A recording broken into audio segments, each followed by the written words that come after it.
Hey y'all, I'm done taking my breaks and I'm ready to get back to, well, writing and creating and doing whatever. And I decided it was time to talk about race again because you know what? It's still a big deal. As I'm doing this video, we just heard yesterday that Kamala Harris is going to be running with Joe Biden as vice president. First black woman to ever run as vice president. We've had a woman, but this is kind of a big deal for a lot of people. Now, the reason that I struggle a little bit with her name is because just 3 days ago, a former wrestler with the WWF, because it was WWF back then, named Kamala, at least that's what we called him, passed away. And I've seen him for like 35 years. You know, I'd known who he was. So I thought everyone was pronouncing her name incorrectly. Turns out it's Kamala. So there you go. Anyhow, as I was thinking about that, and I've been reading all this stuff about her, both the positive stuff, you know, people who are really ecstatic about it, and the negative stuff, which is basically the other party, I said, you know what? Folks just don't understand in general. Black folks understand it, but overall, everyone else doesn't understand just how different it is being a black person. It ain't easy all the time. I'm not going to say that it's totally hard, 24/7, but there's things that black people have to kind of think about that white people never have to think about.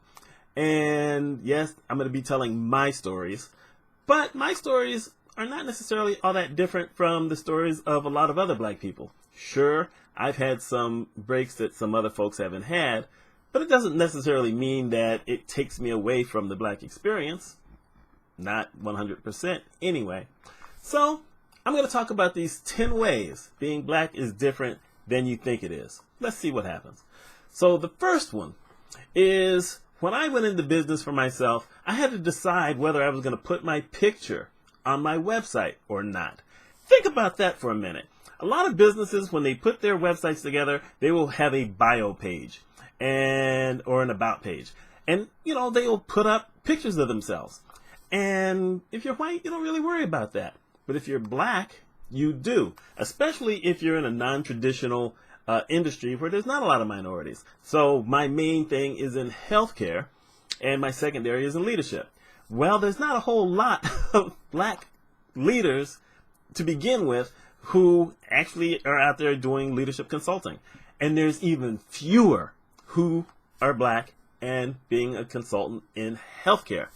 So I had a lot of people back in 2002 who said, you shouldn't put your picture on it. Don't do it. Don't do it. Don't do it. And I did it anyway because my dad was, on his way out. And we had a conversation. It was probably one of the last conversations we had before he really couldn't, have a conversation anymore. And he said, it's better to know up front whether people don't want to work with you because of what you are rather than who you are, because you don't want to work with those people anyway. And I would have to say that I agree with that. I think that I would be way more successful than I've been had I not put the picture on there. But y'all don't know what it's like when you walk into a place where someone who has not looked at your website and hasn't seen your picture on a bio page sees you for the first time. You see it in their eyes. We're like, and they do that thing. They're like, yeah, I know. Yeah, I'm black. So that's the first thing. Now here's the second thing. I haven't heard this recently anymore, but I used to hear this all the time. I don't think of you as black. To which my response has been, why not? And they always caught them off guard. And here's the thing. How can you miss it? Look at this. There's no hiding this. I mean, the hair didn't used to be this white, but still, there's no hiding it. And by you telling me you don't think of me as black, pretty much says that you think that other black people either don't live up to my standard or I don't live down to theirs. Or maybe I don't live up to theirs, for that matter. But based on, the people who've said it to me and the relationship I had with them before they made that statement, I'm thinking it was the former. And, it's one of those kind of things where folks will say, well, black people judge white people. There's a lot more of you. We know a lot more of you. You know what? I'm the black friend. I really am. I've mentioned, I've done in some of my other videos where I said, as far as, the professional relationships go, if I walk into a room for networking, most of the time I'm it. There you go. When I was traveling around as a military kid, most of the schools I went to, in a weird way, were kind of diverse. So I didn't have to deal with that. But once I moved here to Central New York, went to a school of 3,800 kids, less than 50 of us were black. And I think I've told this story before. The house I live in now, when I first moved here back in 1975, I rode my bike up this street and people were coming out of their houses to look at me. That sounds really weird, but that's what it was like. And now I have a house in a prominent spot on this exact same street. And you know what? People who've been here a while, everyone down the street knows which house I live in. Think about that. And here's number 3. Can I touch your hair? I get it. Black women get it. I don't know if Hispanics get it. I don't know if Asians get it. But black people get it all the time. Now, I've owned up to this. When I was in college and, single, never had a girlfriend or whatever, and I got that question from the young ladies, because there were no dudes who ever asked that, not back in the 70s. I said, sure. I hadn't really thought much about it at the time. But over time, you start to realize that that's a weird thing. What if I just walked up to every white woman I met and said, can I touch your hair? Boy, would there have been a riot. That would have been a scandal. I'd have had people showing up at the door saying, hey, what's wrong with you? You can't do that, But I had that. When I was first working in healthcare, I had some of the women there who asked me, but at that point, it's like, okay, no, we can't have that. I don't really know y'all all that well. So, no, that wasn't happening once I got into the workforce. But in college, that happened all the time. And it still happens today. I was consulting down in Memphis, and I'm working with another black lady there, and she said how just a few months earlier, she was in, I think it was Wisconsin, at a training seminar. And she was out at lunch, and there were these 3 teenage girls who came up to her and said, can we touch your hair? And she says, I am not a pet. You don't get to touch my hair. No. And they said, well, can we smell your hair? And she had to think about it because she said, well, okay, let's find out what this is about. She says, go ahead. So they smelled her hair and they said, your hair doesn't smell like coconut. I laugh at that because back in the 70s, there were a lot of black barbers who used to spray this stuff on our hair that smelled like coconut. I hated that smell. But you got a haircut? This is what they did. You don't do that anymore. But some people still think that black people's hair is going to smell like coconut. Okay. Now, we're going to come back to this other thing. Remember I mentioned that number 2, I don't think of you as black. Well, the counter to that is you're not like other black people. To which you want to say, oh, really? How am I different? And you know how you're different? Because you don't act like the ones on TV. You don't act like the rappers. You don't act like the athletes. You don't act like any of that. Even in today's world, a lot of people think that's what you're supposed to be. You're supposed to be a Wayans brother. Or you're supposed to be Taraji P. Henson. You're supposed to be that. It ain't how that works. I certainly would never be that because I didn't grow up in any of that type of thing. I had a totally different upbringing. But even folks who may have had different upbringing than mine, you cannot judge them by what you see on TV or what you think it is. And now, it's not just Americans, by the way. There's a gentleman who I know I've talked to who lives in Nigeria who even said that until George Floyd was murdered, he was murdered, I don't care what anyone says, he said until then, they thought that black people in America were just whiners and weren't trying to work as hard because that's what they saw in the movies and the few TV shows that showed up over there. So, it's different being black. And by the way, a lot of Nigerians don't necessarily think of black people in America as black. Talk about that as a weird double standard. Number 5, sports, dance, music. When I was younger, a lot of people said, oh, you must be good at this. You must be good at baseball. You must be good at basketball. They didn't say it about football because We never had a lot of football anywhere. But they would say that. They would say, yo, you must be a really good dancer. They didn't see me dance. And music, you must be really good at music. Well, you know what? Let's look at some of these.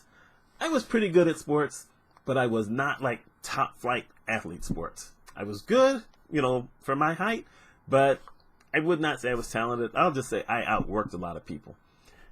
Dance, you know what? I could keep a rhythm, but I would not be someone who everyone else would look at and say, that dude can dance. That was never going to be me. I could not have been in a male group like the Temptations or the Four Tops and learn those dance steps. It wouldn't have been me. Music, back then, no one would have ever thought I was that good at music. I got better to the point where I started, singing at weddings and whatever, and I could play and I composed a lot of music. But early on, I wasn't good at music. And you know what? The early music I played was all classical music, which we had Andre Watts. We didn't have anybody else back then. Go look up Andre Watts. For those of you who don't know, go look up Andre Watts. Andre Watts was the guy I wanted to be and was never going to be. We're not all that good. I'm going to just say this. There are some rappers who are making money these days who aren't that good. They're just not. They find an audience, and there you go. But ain't none of them ever going to touch Snoop. Snoop, dude, props. Whatever this is, Snoop gets it. A lot of these, we're not all that good at sports.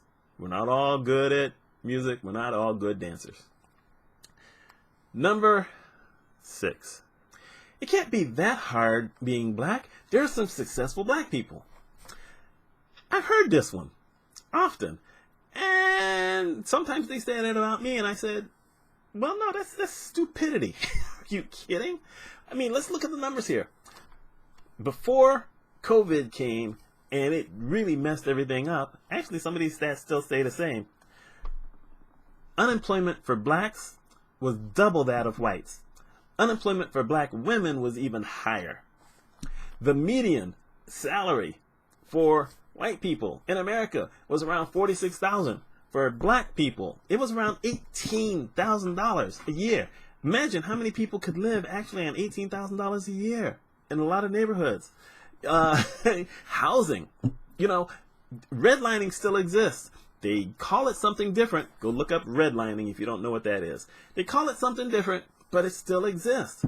There's not a lot of black people who are going to get an opportunity to live in a neighborhood like this unless they had the kind of job that I had when we came to try to move into this neighborhood. I'm just saying. So you can't use athletes, you can't use musicians, you can't use Herman Cain, who just passed away, and say, well, everyone could do this. No, everyone can't. You know who you can ask? You ask Jamie Foxx. Jamie Foxx did an interview. I can't remember who he did the interview with. And he said, you know what? I'm one of the 9. And the guy said, what do you mean? He says, there's 9 black actors who get asked all the time for almost all the roles. He says, I'm one of them. Me, Will Smith, he named them all off. He said, we are all asked first. And then, if none of us want to do it, that's when they go ask somebody else. And that's an odd thing to think of until you sit back and say, well, wait a minute. He's got an interesting point. I mean, if you think black president, who are you thinking of? Morgan Freeman?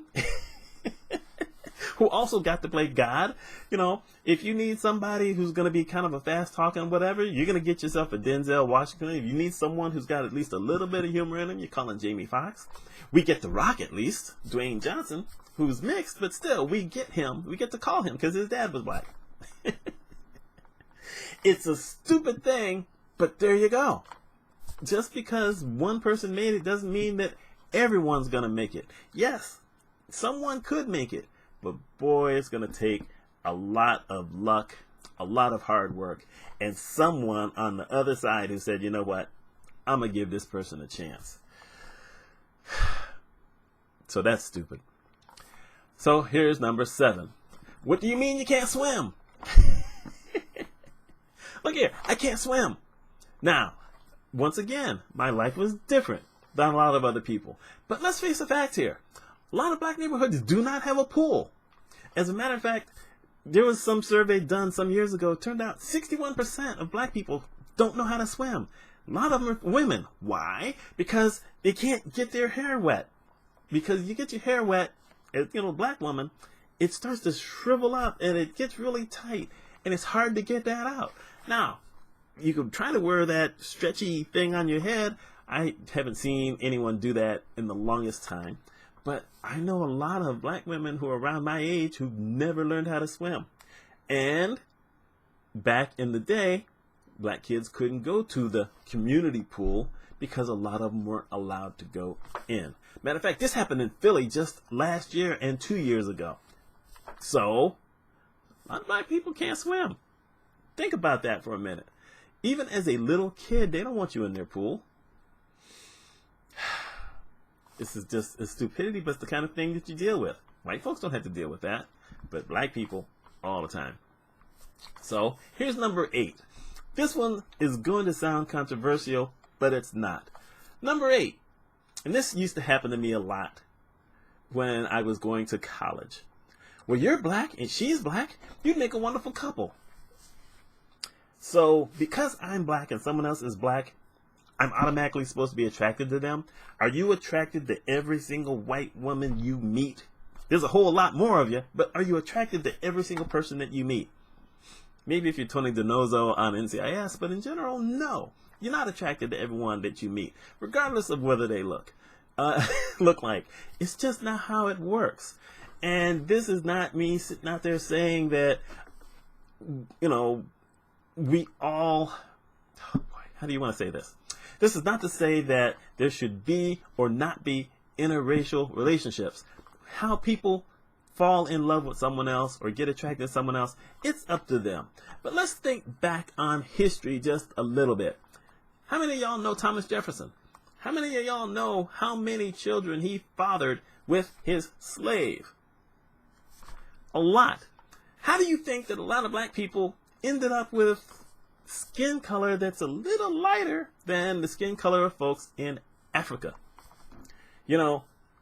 There was a whole lot of folks on the other side who decided, you know what, she's turning me on for whatever reason, and I'm going to go ahead and do something because she's my property. Now, after that, if she thinks something else, well, I'll just beat her or sell her or do whatever. And when they had the kids, they didn't see those as their children. They saw that as, oh, look, I got more capital. Think about that for a minute. That didn't happen to white people. Not even indentured servants. It just didn't work that way. So it's a totally different thing. And yes, you know what? I had 4 relationships in my life. And I married a black woman. And I dated white women. Why? Because when I was in college, I knew almost no black women until my last year. And, that's just how that was. And, you don't just always find someone just because that's what you think or that's what someone else thinks you should be looking for. So I just thought I'd throw that out there. Number 9. I hear this one. Even now. What's the big deal that blank is the first black whatever? What's the big deal about that? I've heard that a lot. To which I say, you realize what year this is? And I've been saying this for a long time, but this year is 2020. I mentioned Kamala Harris earlier. I'm going to struggle saying her name for at least another week. I'm sorry. Anyway, first black, that's my term. Some people say African American, I say black. First black woman who is selected to run on a major ticket for president or vice president of the United States. It's a big deal. This is 2020. Slavery ended in 1865. The Civil Rights Act was signed in 1964. There you go. We had Shirley Chisholm who ran for president, but she didn't run on a major ticket. It's a big deal. First one ever. When Mae Jemison was the first black astronaut in space, male or female, people said, well, so what? We mean, so what? It was a big deal. Ain't been a whole lot since. When Denzel Washington was the first black male to win an Academy Award, people said, well, so what? Others have been nominated. I'm sorry, he didn't win until, what is it, 2014, 2015? How many years have there been movies? That's why it's a big deal. Because they were first. I've been first at a whole bunch of things. Nothing as big as an Academy Award, whatever, but I've been the first. It is a big deal every time. And for white folks, just like, well, just, just another thing. It's not a big deal. Yes, it is. It's a big deal every single time. And here's number 10. Why do black people always talk about race? Because we're the only ones who are talking about it. Yes, we've had this Black Lives Matter thing that's been going on since April, and it's a big deal. But you know what? Most of the folks who were talking about it during the time that George Floyd was murdered ain't talking about it anymore. We had a whole lot of ads, a lot of companies who put out their Black Lives Matter and we're with you and whatever, who you don't hear from anymore. There's a lot of folks who were interested in some of the videos I did around that time, talking about race, talking about some of my experiences or whatever, who aren't watching those videos anymore. This is why we talk about it. Because I did a video where I said, you know what, I don't think a whole lot of hope. I don't have a lot of hope that things are going to change. You know what I was thinking of? Right now. Until Ms. Harris, that's easier for me right now, was selected to run as the counterpart to Joe Biden. I really wasn't expecting anything much. And the way the Republicans are talking right now, they're going to work as hard as they can to put her down. Try not to mention race, but they're going to mention race. As a matter of fact, heck, Fox Spews already did, where this guy got out there saying, well, you know what, black people aren't really interested in her anyway. None of them are happy. Are you kidding? Who have you been talking to? Do you know any black people? Of course they are. Most of them are. Maybe one of your conservative friends might not be. They may not necessarily see it, but you know what? When Barack Obama was elected president, even though they were rooting for someone else, they stood back. A lot of those folks came out and said, you know what? This is a big deal. I never thought I'd see this in my lifetime. I didn't want Obama, but you know what? This is a really big deal.